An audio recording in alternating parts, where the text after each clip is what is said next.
বিদায় হজের মর্মবাণী। শুক্রবার 9 জিলহজ 10 হিজরি সনে হজের সময় আরাফা ময়দানে দুপুরের পর হযরত মুহাম্মদ সাল্লাল্লাহু আলাইহি সাল্লাম লক্ষাধিক সাহাবার সমাবেশে এই ঐতিহাসিক ভাষণ দেন।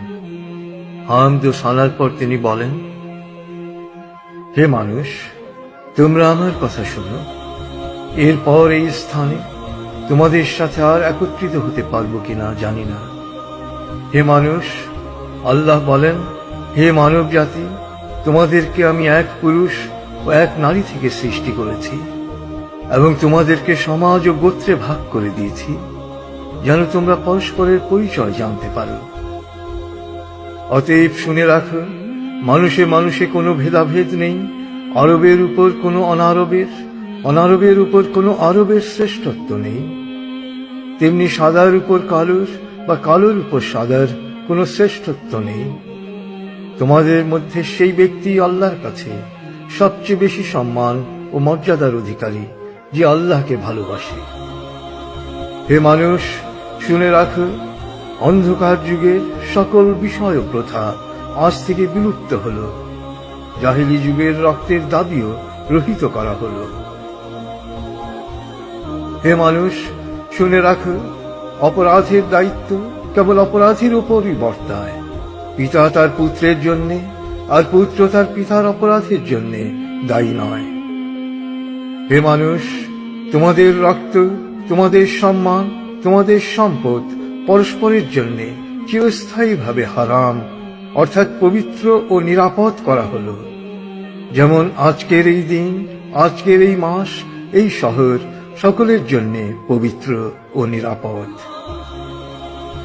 হে মানুষ, তোমরা ঈর্ষা ও হিংসা বিদ্বেষ থেকে দূরে থাকবে। ঈর্ষা ও হিংসা মানুষের সকল সদ্গুণকে ধ্বংস করে। হে মানুষ, নারীদের সম্পর্কে আমি তোমাদের সতর্ক করে দিচ্ছি, তাদের সাথে নিষ্ঠুর আচরণ করো না। তাদের উপর যেমন তোমাদের অধিকার রয়েছে, তেমনি তোমাদের উপর তাদেরও অধিকার রয়েছে। সুতরাং তাদের কল্যাণের দিকে সবসময় খেয়াল রেখো। হে মানুষ, অধীনস্থদের সম্পর্কে সতর্ক হও। তোমরা নিজেরা যা খাবে তাদেরও তা খাওয়াবে, নিজেরা যা পরবে তাদেরও তা পরাবে। শ্রমিকের শরীরের ঘাম শুকানোর আগেই তার মজুরি পরিশোধ করবে।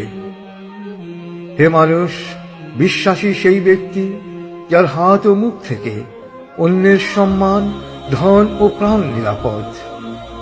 সে নিজের জন্য যা পছন্দ করে অন্যের জন্য তাই পছন্দ করে। হে মানুষ, বিশ্বাসীরা পরস্পরের ভাই। সাবধান, তোমরা একজন আরেকজনকে হত্যা করার মতো কুফরি কাজে লিপ্ত হও না। হে মানুষ, শুনে রাখো, আজ হতে বংশগত শ্রেষ্ঠত্ব বা কৌলিন্য প্রথা বিলুপ্ত করা হল। কুলীন বা শ্রেষ্ঠ সেই যে বিশ্বাসী ও মানুষের উপকার করে।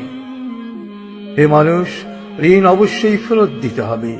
বিশ্বস্ততার সাথে প্রত্যেকের আমানত রক্ষা করতে হবে। কারো সম্পত্তি সে যদি স্বেচ্ছায় না দেয় তবে তা অপর কারোর জন্য হালাল নয়। তোমরা কেউ দুর্বলের উপর অবিচার করো না। হে মানুষ, জ্ঞানীর কলমের কালি শহীদের রক্তের চেয়েও মূল্যবান।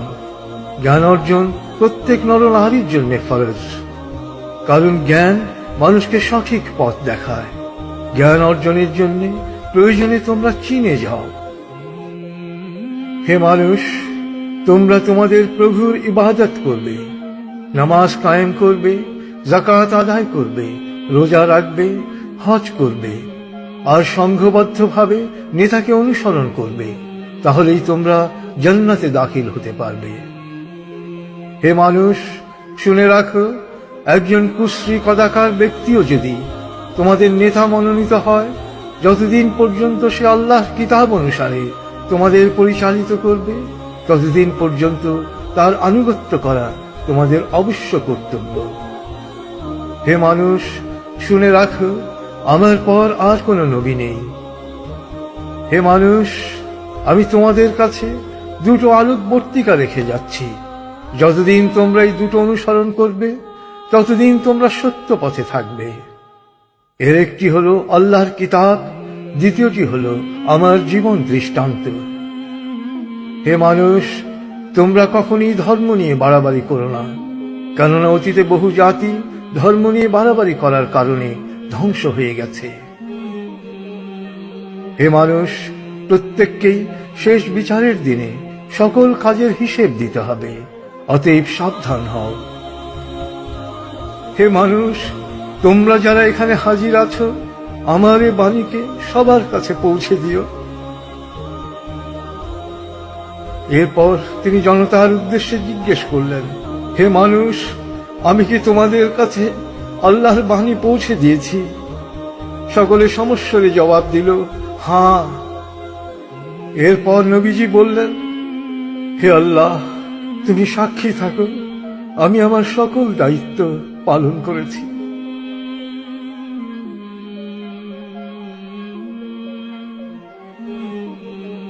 রাসূলুল্লাহ সাল্লাল্লাহু আলাইহি সাল্লামের উম্মত হিসেবে আমাদেরও দায়িত্ব তার এই শেষ বাণী সবার কাছে পৌঁছে দেয়।